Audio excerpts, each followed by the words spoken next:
Hello, guys. What is happening? And welcome to this next live stream. We're doing it all over again. This was a story that was actually sent to me by one of you guys. I speak to so many of you now. I muddle up names, and to be totally honest with you, I would muddle up names of people even before I had this many people that I was talking to. But the funny thing is, I remember faces much better than names, and obviously, I don't see any faces, so I have nothing to relate with. But yeah, this is going to be an interesting story about fraud, guys, and money laundering, everything like that. Obviously, Canada is known for snow washing, I think they call it. I think we've covered a couple of things like this in the past, but it doesn't hurt to do a refresher in it. And you know what? A lot of you guys probably haven't even seen two or three videos that I've linked in the description of this video, which are old videos that I actually did when the channel literally had just 100 subscribers. And literally, those videos, they got a couple of thousand views, which was insane considering the size of my channel at that point. But you should go watch those videos because it's incredibly interesting. I found a lot of different things off Reddit, places like that. And it's like I said, in that, if people are prepared to put it on Reddit and get ridiculed for it, then that means it's more widespread than you think. But anyway, guys, as normal, please hit that like button. That's you doing your part. It greatly helps out the channel. It greatly helps other people get woken up from their nap thinking the economy is fantastic as the mainstream media and the financial media is telling them. So I really need to get better lighting in here, don't I? You know what? This is temporary because we are going to be moving soon enough. So when I'm in a better environment there, we'll definitely do it. So Mayflower says we are entering into a terrible recession in the US. I love your channel. Thank you so much for that. Yeah, it's a terrible recession is definitely coming. And it is insane. Silver chair. All you hear about are gas prices down here in Florida. Everywhere you go. Yeah, I'm not surprised. Florida is one of the states as well with lower gas prices. And, I can relate because I'm in Alberta, which is also a place which has lower gas prices than the rest of Canada. And, I say to people, it doesn't even matter because they're like, oh, your gas prices are lower. Like even family back home in England, where the price is, 40, 50% higher. But I'm like, yeah, but people drive less efficient cars over here. We have to drive bigger distances because the country is much larger. So it all works out the same when you really think about it. Everybody's getting hit exactly the same. Like if you go to BC, Vancouver, and I'm sure if you go to Washington State, like in the Pacific Northwest, people are driving more efficient cars because gas prices are so high. So it's really an interesting thing. And I'm getting a little bit off topic. We're already 4 minutes in. This is absolutely insane. Time just flies. I wish there was a live way of doing like a podcast so I didn't have to do it through YouTube every time. But anyway, we'll see what we do. I think I'm going to start doing a couple of podcasts. So anyway, All Nighter says, hit the like, maniacs. Yeah, come on, you maniacs. So it's kind of insane. Jody Baker says, real estate in Canada. So what's the near future for 3 to 12 months? How high will fixed rates go? It's very hard to say. They're going to go higher because obviously the Bank of Canada is going to be increasing rates. It's going to bring up the yield curve, but we don't really know at this point because the bond market is kind of flat right now. The stock market is crashing. It's in a bear market. A lot of the markets, we've had the longest losing streak in the stock market now since 2001. So that is 21 years ago. The bond market just being flat isn't really telling me that people are rushing into bonds. And that's really what we got to keep an eye on here. So I don't know, in answer to your question, but we're just going to have to kind of ride it out and just stay close to the channel because we go through these things all the time. But with inflation pressures so high, the probability of further rate hikes coming down the pipe are increasing. And with China's exports being so low for this month and last month, it's going to mean big price pressures coming into Christmas season, which is, guess what, when everybody is going out and buying stuff. So I think I don't see the inflation pressure going anytime soon. So I think those fixed rates, they have kind of hit a ceiling right now, but we'll see. And you've also got to remember that risk premiums can increase. So those rates can go up, the bond market can come back down, and they don't actually stay anywhere, or they continue increasing even as the bond falls. And that will be, something to watch out for. Anyways, let's dig into this article, which is just absolutely insane, really. It's just, and I hope you like the new audio, guys. Please hit the like button, at least for that. I mean, we're getting suppressed, guys, here on YouTube. A lot of the China New Zealand stream I did yesterday that got heavily suppressed by YouTube. Appealed it, and they did put it back out. But it just goes to show, you say the wrong thing, you say the L word, which ends in N, and a lot of things changes. So let's read the headline coming from Better Dwelling. Canadian real estate has a money laundering and fraud problem, intelligence report. Okay, let's see what they're talking about here. Intel just confirmed Canadian real estate is a haven for money laundering and fraud. Who would have? I think we all knew that was the case, but it's really the impact. What impact does this have on the market? Is it a massive impact? Well, let's see as we go through this. So CISC, a national intelligence agency, quietly produced an anti-money laundering report in 2020. The report focuses on the scope and extent of money laundering in Canada. The agency found real estate was used extensively as a tool for criminal activity. Organized crime is engaged in everything from laundering to helping regular families forge mortgage documents. All of this creates extra demand for housing, helping to push home prices higher and higher, as well as rents. Canadian real estate is a popular money laundering tool, it says now. Canadian real estate is often exploited for money laundering due to opaque laws. According to the report, the proceeds of crime are used to buy the property through various schemes. Using illicit funds for down payments or mortgage payments are two straightforward methods. However, CISC warns more sophisticated methods are also being used. Those include manipulating property values and obtaining loans against the overvalued real estate that are paid using proceeds of crime.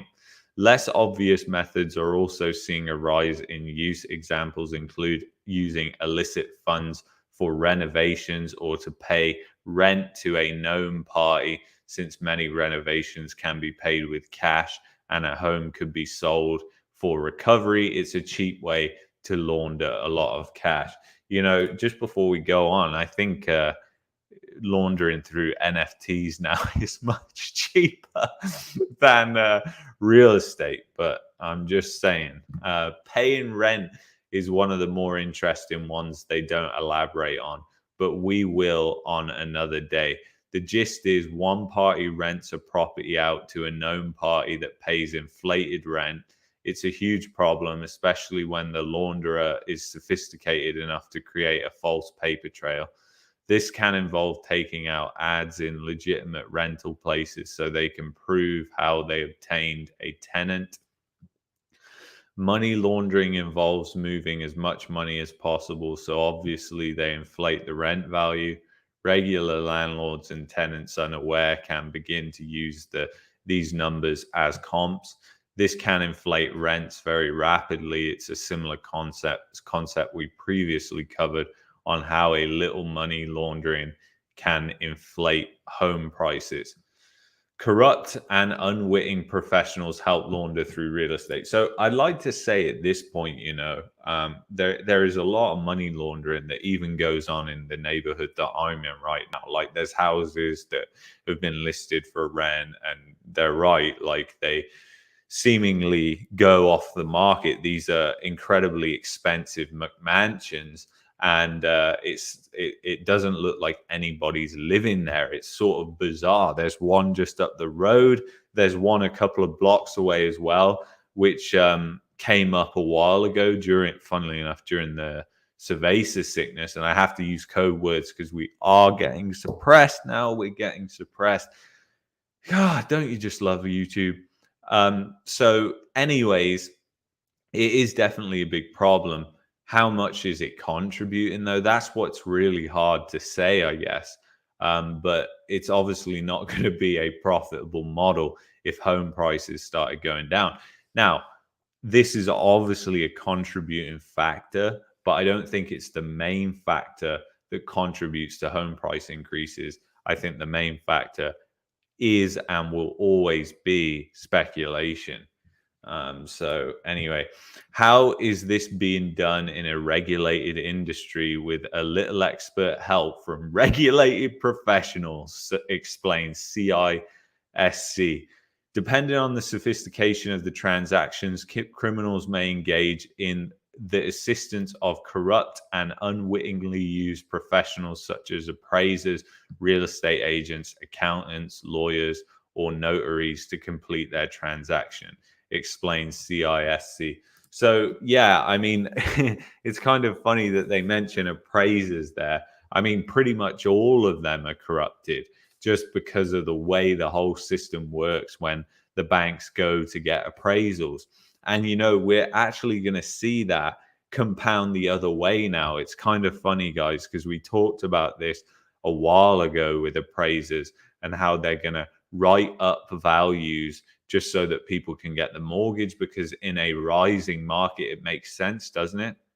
Well, they tend to do the opposite.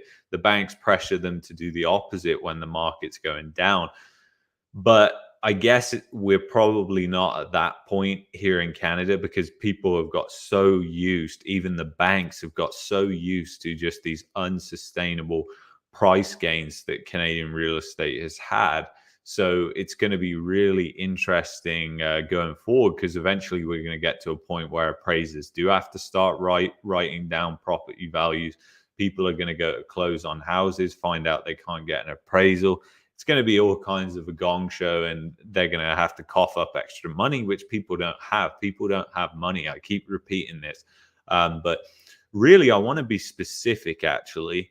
People don't have money as in cash that they can just take out the bank. People have credit. They have lines of credit. They have all these different types of credit, but they don't have real money. It's kind of funny, guys. I always used to wonder when we were back in Ontario how we used to get all these cash deals on furniture and stuff. We used to get it, 30-40% discount. And the thing is, we were always paying cash in hand, which obviously helps massively.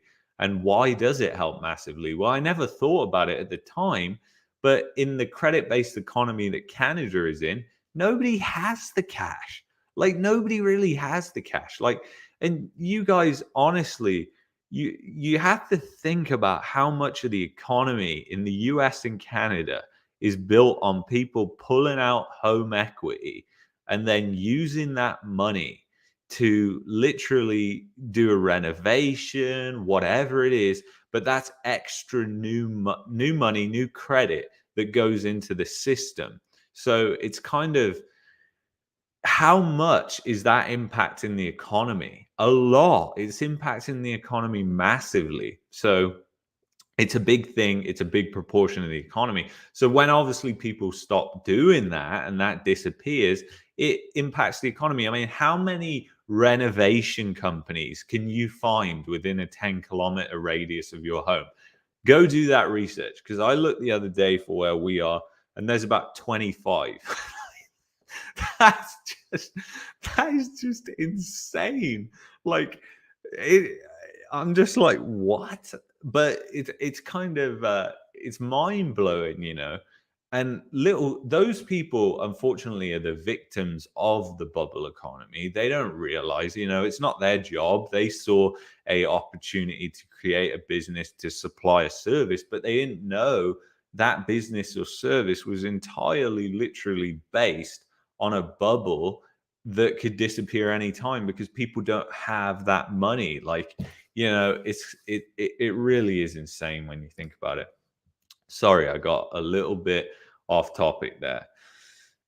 So yeah, they're engaging all these different parties. Interesting. The specialized knowledge and skills of these service providers are used to obscure the source of funds and the beneficial ownership of the property. Okay. Organized crime groups have become experts in Canadian real estate. First off, it's important to note that organized crime isn't the same as a gang. In Canada, the definition is a group of three or more people that commission crimes with direct or indirect material benefits.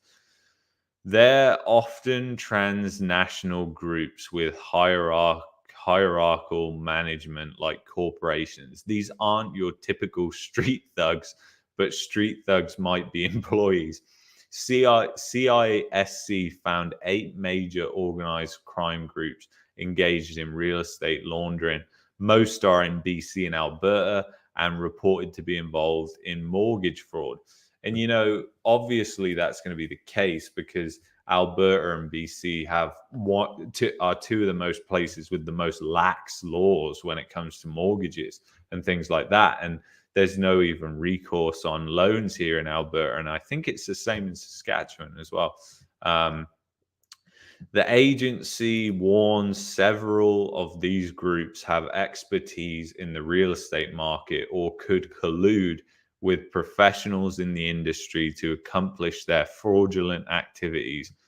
Given the propensity for organized crime to launder money through Canadian real estate frauds will continue to occur as tactics such as overvaluation of property and property flipping help to facilitate money laundering. Yeah, that makes sense because you can buy a beaten down property, sink all the money into it that you have from your crime or whatever, and then sell it for a profit. But the thing is, flipping doesn't work when you're losing money in a down market. That's why speculation is so quick to bleed out of a market when it starts going negative, because you just can't speculate in a market that's going down. It just doesn't work. And it's interesting to see how many speculators come out during these markets from nowhere. It's just kind of like they appear. But, you know, it's insane.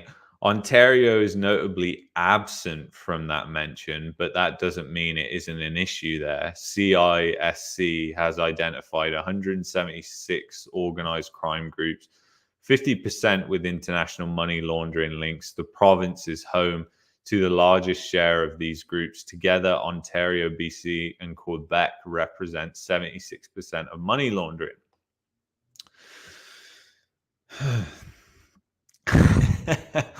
Not calling out the province isn't a dismissal of Ontario as a place for real estate money laundering. It means they don't have a lead on real estate laundering operations at the organized level. This likely has more to do with the province's opaque system and lack of political will to curb the issues. And it makes you wonder how many bribes are going on behind doors, you know, and there's obviously going to be a lot, like some have already been exposed in BC. And I see quite a lot all the time about BC because they've now got this public registry, I think, for seeing property ownership or something like that. One of you guys can elaborate on that from BC in the comments. But do you, anyone who's from the US, do you have a similar thing in the United States? Do you have like a public registry? How does that work? Does it go by state or does it just is it on a national level?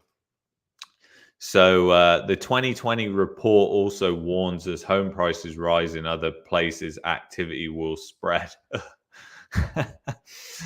Fraud for profit and fun with Canadian real estate.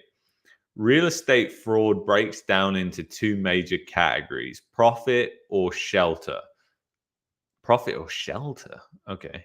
Fraud for profit includes illegal property flipping, overvaluation, and mortgage or title fraud. Oh, I mean, come on. This is just insane. Overvaluation has just been rampant for so long in Canada. Like, I mean, the appraisers are paid for by the banks at the end of the day. They're literally contractors to the bank. So obviously, if appraisers start suddenly declining or writing down values, and then the banks aren't getting the loans, guess what? They're going to go try and find somebody else. You see, when you have a broken system to start with, it's very difficult to have any sort of correct judgment, let's say, within it, because the system is broken to start with, just in the fundamental flaws of the way it works. Like, if the bank is paying that person, doesn't there seem to be an obvious conflict of interest there? Anyways, it's hard to identify the extent due to the concealment methods. This includes straw buyers or unregulated lenders that don't provide any tracking details. Fraud for profit is even harder with self-regulating players in the industry. A network of professionals, some willing, some unwittingly, helps conceal the activity. CISC notes between 2013 and 2017, about 2.5 million real estate transactions occurred. Those transactions only resulted in 200 suspicious transaction reports during that period. I mean, that is just a joke. Some of the things I've seen have been sent from like places in the US, in California, and also places, even talking to Revert to Means about some of the crap places that are near his neighborhood that are just empty houses. But I've had people send me as well these houses that have just been like literally left. They're just an absolute dump. The windows are boarded up and everything. And the property is worth like a fortune because these people, idiots, pay for these crack shacks for the land. That's a bit of a tongue twister. Yeah. I mean, I think people are going to think twice about laundering money after what happened with the trucker convoy in January, February, because the season of bank accounts and everything that happened kind of knocked confidence in Canada's financial system, and even from a money laundering standpoint. Data from FinTrack, Canada's financial intel agency, yeah, I remember them from the convoy, shows how oddly small this is. They received 200,000 suspicious transaction reports in 2017. That means over 4 years, only 0.1% of transactions in a typical year were real estate related. FYI, suspicious transaction hit 468,000 reports for 2020-2021, doubling over 5 years. That's insane. So this gets real interesting now, guys. So listen in on this. And if you haven't done so already, you know what I'm going to say, guys. I wish I had for this lady right here, hit the like button. Oh, man, I keep this lighthearted. We got to with this. But fraud for shelter is much more common, and you might even know people engaged in it. Fraud for shelter schemes often involves falsifying documents to inflate a mortgage. As more people FOMO into home buying before they're ready, this fraud segment is soaring higher. So that is basically what some of the videos that I put out, which are in the description from earlier when the channel was quite small, about this fraud, just highlighting that people were already on Reddit, like concerned about what they were being asked to do by a broker or a financial representative, or, and I've heard all kinds of things from income requirements being waived for a 1% fee, like all this sort of stuff. I remember some of them. Honest to God, like if you want a good laugh, go check out those videos in the description because you will laugh your head off some of the things that I digged up. And it really didn't take that long. And you know what? Thinking about it, I should definitely do a follow up because there's bound to be so much of this on there now. So Reddit, I'm just writing this down so I don't forget. So Reddit fraud video 2.0. So I'll dig up some dirt and we'll do that again. That'll be a fun video. Maybe I'll do one for Canada and the US. That'll be really funny. Just because some of the stuff you find, it is honestly hilarious, guys. You'll have to check it out.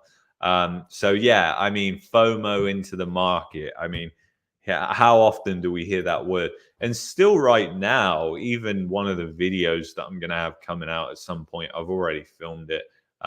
But I mention about this, I say like, even right now, you've got like a skewed market. You've got still a lot of people with FOMO in the market. And then you've got like a lot of people who just want to sell, get out the market. And there are a lot of buyers that are also dropping out. They're feeling like something has changed here. Something's not exactly right. So it's interesting times anyway. God, 26 minutes. I am just not going very fast here. One such scheme is the Brampton loan, anti-money laundering slang for falsifying income. Yeah, we've had some people say that they have Brampton loans in the chat before. I don't even know if they were joking or not joking, but you know, this is a big one. This is Brampton is like the hotbed for fraud in Canada. It's also like Canada's little India because, like, literally, honestly, it is crazy. Like, if you go there, Brampton is just like a different country. It really is. I mean, the GTA is multicultural, very multicultural. Like, you've got Richmond Hill, a lot of Italians in that section, but Brampton is loads of people who've moved from India, and it is literally. There's even a video. I should link it after this where it's like Brampton, the new Punjab, or something like that. Somebody made a video of it. I'll link it. I'll link it after in the comments. Look out for that one.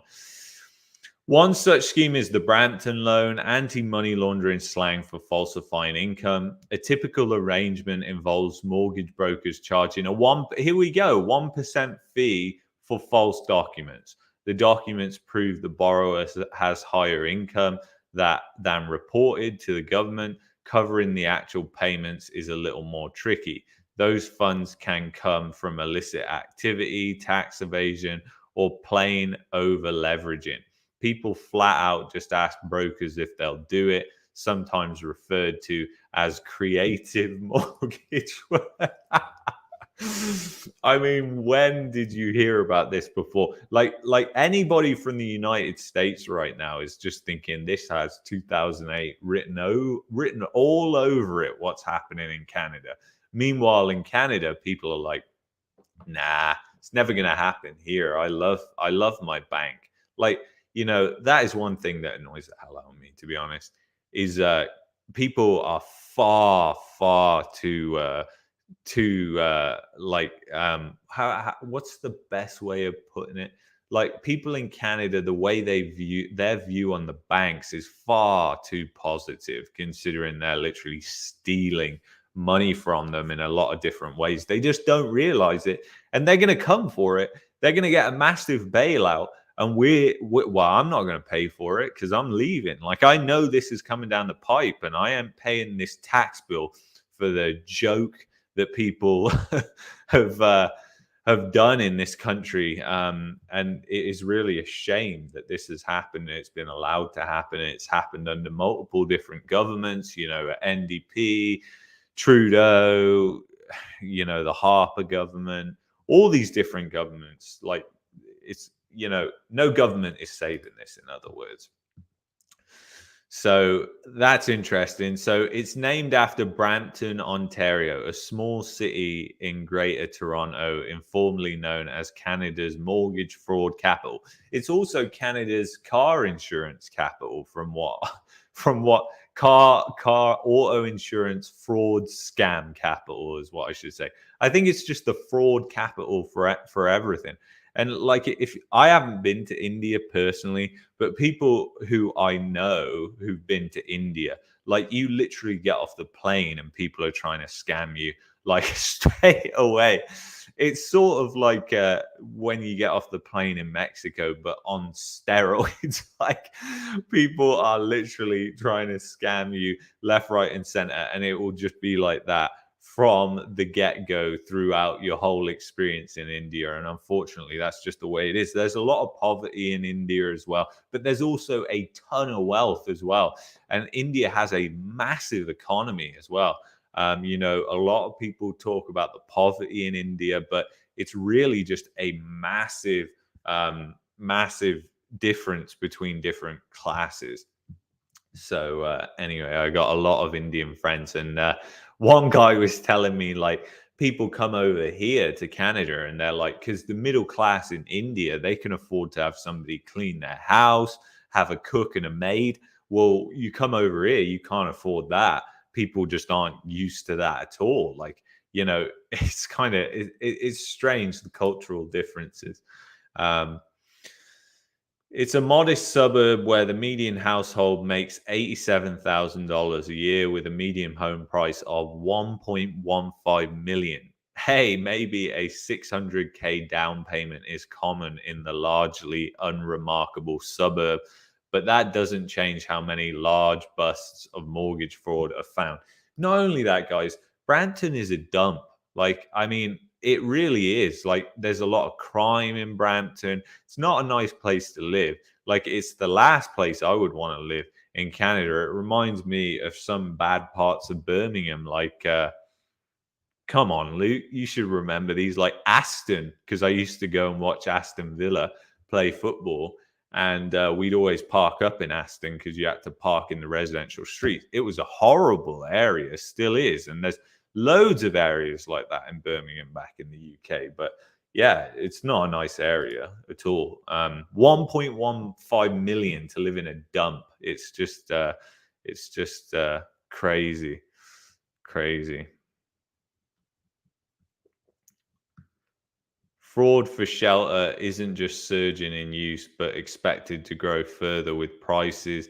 CISC warns criminals with specialization in mortgage brokering are likely to target the growing population of borrowers who are unable to obtain loans from regulated institutions and assist them with fraudulent applications or direct them to colluding with shadow lenders who will then charge inflated interest rates. So again, like, they're preying on the weak, essentially preying on the weak. So it's not a very good situation.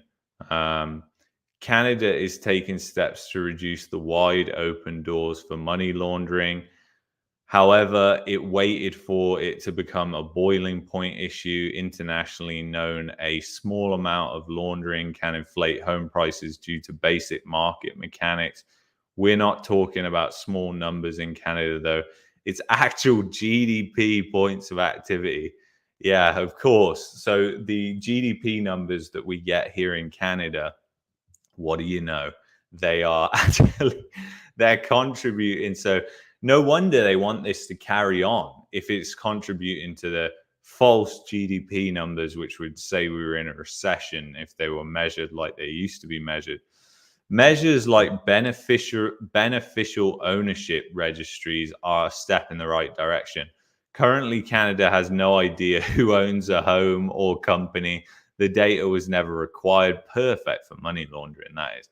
By implementing this, laundering becomes more difficult, but not impossible. In the meantime, home prices inflated away since this discussion first happened in 2020. To help buyers cope with the impact, they were given cheap rates and more leverage. Heck, the government will even buy a part of the home with you.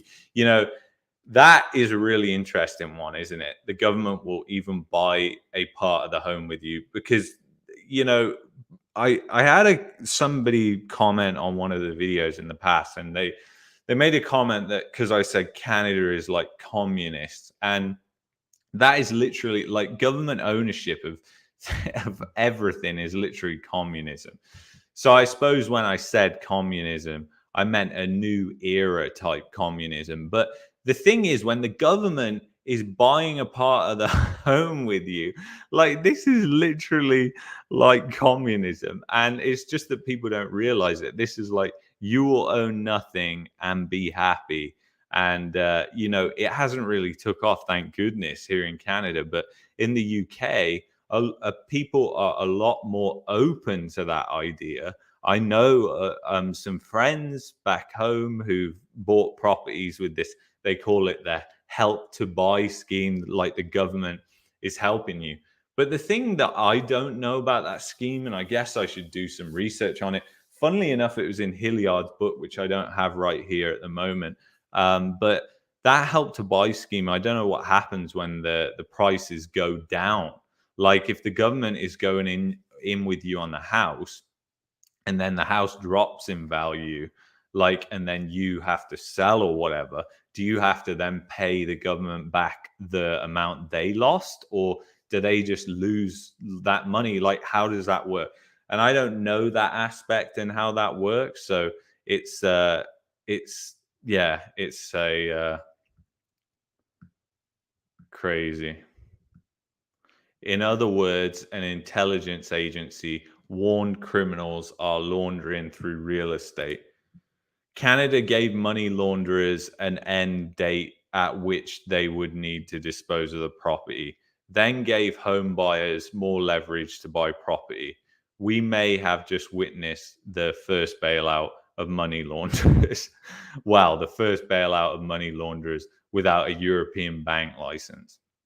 Wow, that was a really interesting and long article. I never expected it to take 37 minutes. I mean, that is just absolutely insane.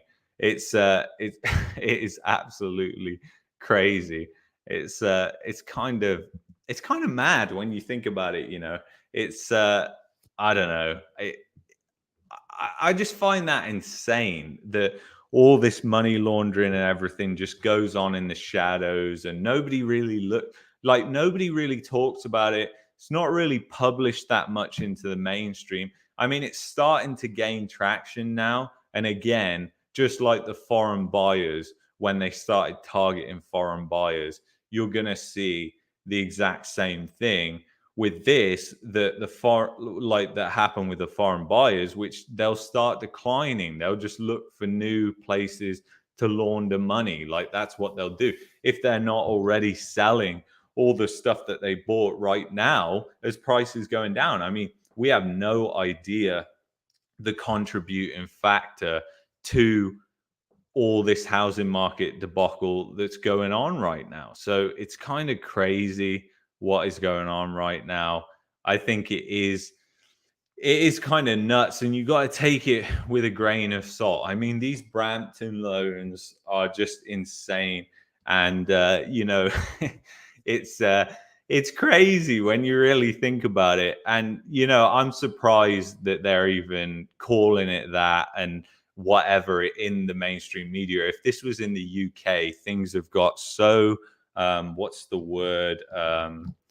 You have to be politically correct about what you say about everything. Like, heaven forbid you say anything about somebody who isn't white. I mean, that is just like, but yeah, when it comes to tearing apart white people as well, it's like the same thing, because you are kind of banding people together in Brampton there by saying that. But I'm just saying, like in the UK, that wouldn't even be allowed. Like this story wouldn't even be allowed. It's kind of crazy the differences that have happened, but it just baffles me what is going on with this money laundering. And it doesn't surprise me that it's happening in Brampton, because that is an area, a massive area of criminal activity in Canada and in the GTA. Like, there are other areas like Scarborough and places like that, but you only have to go and look at the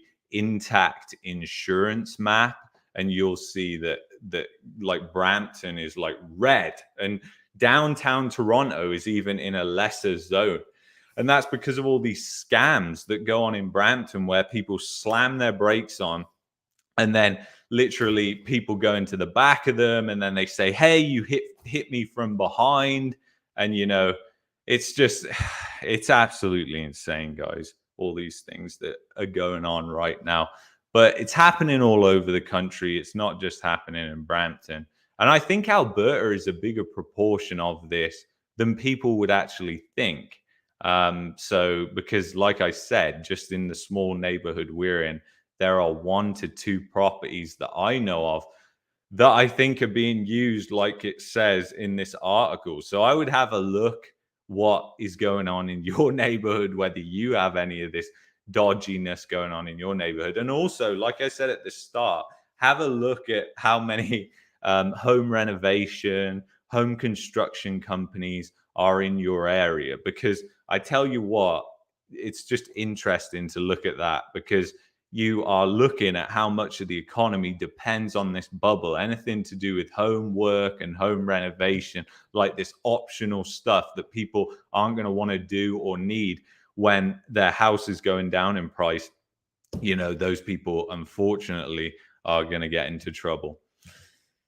So anyway, guys, that is it from me. Thank you so much for watching. And yeah, I think it's absolutely insane what's happening, guys. Please hit that like button if you enjoyed this live stream. I hope that you did. And this was some story that somebody sent to me. You can always send me stories at MarketManiaCA on Twitter. And anyway, guys, I'll probably be doing next live stream maybe Sunday or Monday. We'll see how things go. I've got like 4 or 5 that I need to do some stories to cover. So anyway, guys, I'll see you in the next one. Have a great long weekend. All take care of yourselves. Peace and love. Bye-bye.